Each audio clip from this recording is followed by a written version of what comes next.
बजाय उल्टा गद्दार कह दिया। सर मैं अब ये बात नहीं करना चाह रहा था, लेकिन चले अब निकलवा दीजिए। उस टाइम के मौजूदा जो आर्मी चीफ थे ना, वो पता है क्या कहते थे ठीक है। बंगालियों को? You bloody civilian. ठीक है। ठीक है, यानी कि ये एक आम आदमी कुत्ता पिल्ला है, इसकी कोई औकात नहीं है। लेकिन आज उसी बांग्लादेश की करेंसी हमारे से जी ज्यादा हाँ, है। और आज ये कहते थे कि इनसे जान छुड़ाओ।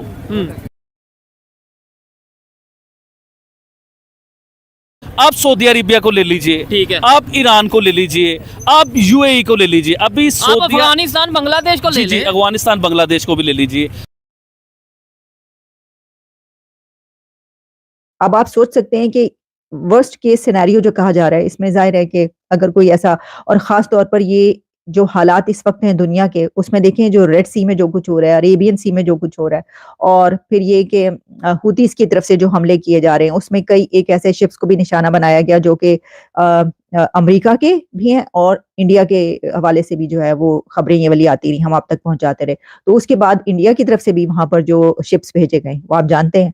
और उसमें जो है ये एक ऐसा, सिर्फ ये जो इस वक्त सिनेरियो यही नहीं, बल्कि जो आने वाले हालात हैं दुनिया के, उसमें ये कहा जा रहा है कि अभी तो जो 2 जंगें हैं ना चल रही हैं जो इस वक्त, बल्कि हो सकता है कि अगले कुछ अरसे में ये जंगें जो है बढ़ जाएं, और फिर ये जो कंट्रीज हैं वो ब्लॉक की सूरत इख्तियार करें। यानी आप देखें, ये तो हम अभी सिर्फ ये बात करें कि जो हमें नजर आ रहा है, लेकिन जो वर्स्ट केस सिनेरियो होता है वो तो कुछ भी, जैसे कि शेख रशीद साहब कहते हैं पाव पाव भर के बम, तो ऐसा कुछ होता है तो जाहिर है कि वो भी वर्स्ट केस सिनेरियो होता है। या कोई जो कहा जाता है कि जो ये साउथ एशिया है, ये एक बॉइलिंग पॉइंट है, इंडिया और पाकिस्तान के बीच जो रिलेशंस कभी भी सही नहीं रहे, तो इस सूरत हाल में कहा जाता है कि कभी भी यहाँ पर कोई एक तिनके को जो है वो आंच लगने की देर है, तो बस वो जब आग थोड़ी सी भड़केगी तो फिर वो दूर तक जहां जहां जाएगी। बल्कि ये बात कही जाती है कि इस एक रीजन की वजह से पूरी दुनिया को खतरा है कि अगर यहाँ पे आग भड़की तो दूर दूर तक जाएगी। तो ये तो आप जानते हैं कि इंडिया जिस तरीके से तरक्की कर रहा है, वो तो बिल्कुल नहीं चाहता कि इस किस्म की कोई भी आग भड़के, और ना ही वो ऐसे।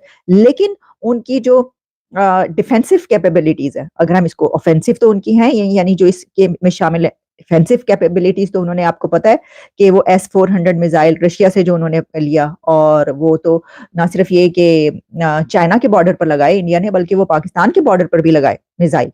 और अब ये जो है, ये भी जाहिर है कि सभी के लिए उन्होंने ये वाली जो है वो कर रहे हैं। अच्छा, इसमें फिर ये है कि India and France have decided to invest in a long term relationship with the two countries on the same page politically. और सरीना के आगे पीछे, मैरियट के आगे पीछे लैंड क्रूजरों की क्या हालत है जो इस वक्त 15-15 करोड़ की। मैं जब इन फराडियों के सारे धोखेबाजों के घरों में जब पाकिस्तान जाता हूं, तो वो 15-15 करोड़ की 6-6 गाड़ियां खड़ी होती हैं वहां पे। मेरी बच्ची यहां जॉर्ज वाशिंगटन में पढ़ती थी, आरजू। 3 दिन का वीकेंड आता था, यहां से पाकिस्तानी इन आवारा, इन करप्ट लोगों के बच्चे जो 3-3 की छुट्टियां मनाने के लिए पाकिस्तान चले जाते थे। एक एक हफ्ते के लिए, 5-5 दिन के लिए बिजनेस क्लास में बैठ के जाती थी बच्चियां यहां से। ये मेरे बच्चे बताते थे, क्योंकि जॉर्ज वाशिंगटन के अंदर सबसे ज्यादा करप्ट पाकिस्तानियों के बच्चे वहां पढ़ रहे हैं शुरू से। तो ये हालात है। आप तो दुनिया के एक करप्ट 3 लोगों में आपका शुमार है। वहां पे नोट वो चेंज कर रहे हैं शक्लें उसकी। देखिए सर, दुबई में भी कहा जा रहा है कि टॉप 10 कंट्रीज में से पाकिस्तान का नाम है जो वहां पे प्रॉपर्टीज खरीदते हैं। टॉप 10 में नहीं, दूसरे नंबर पर है। रशिया नंबर 1 पे है, दूसरे पे आप है, तीसरे पे अफगानी भाईजान है। मैं तो ब्रीद करता हूं ये सारा कुछ। मैं तो इसी चीज का डसा यहाँ आया था, करप्शन का, धोखेबाजी का डसा करके यहाँ आया हूं, और मेरी इसके ऊपर बड़ी नजर रहती है।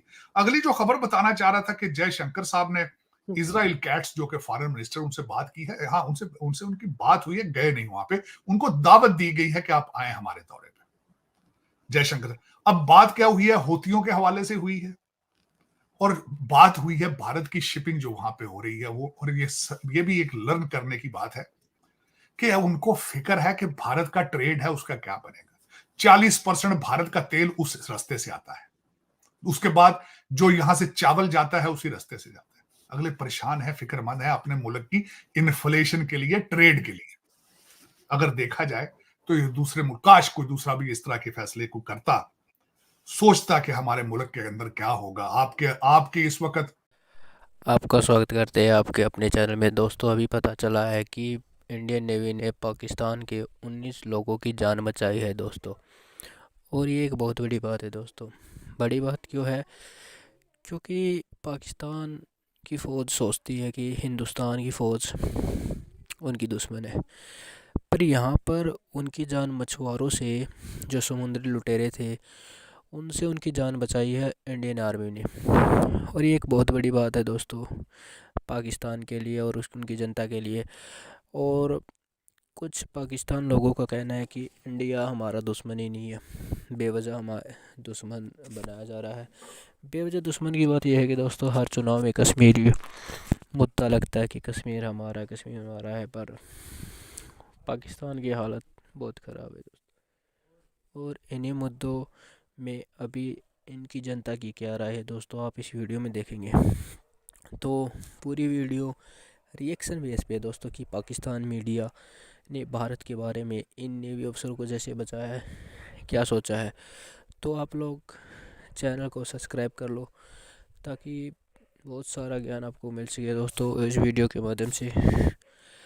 जब समुद्री लुटेरे पाकिस्तान लोगों को ले जा रहे थे दोस्तों नेवी, तो हमारी जो इंडियन नेवी है उन्होंने उनकी जान बचा ली, जो कि एक काबिल तारीफ़ है दोस्तों। बहुत हमारी इंडियन आर्मी, आपको पता है दोस्तों, किसी से डरती भी नहीं है, और एक बहुत बड़ी बात है हमारी इंडियन आर्मी के लिए ऐसे लोगों की जान बचाना। और एक मानवता का उदाहरण भी इंडियन आर्मी ने सेट किया है।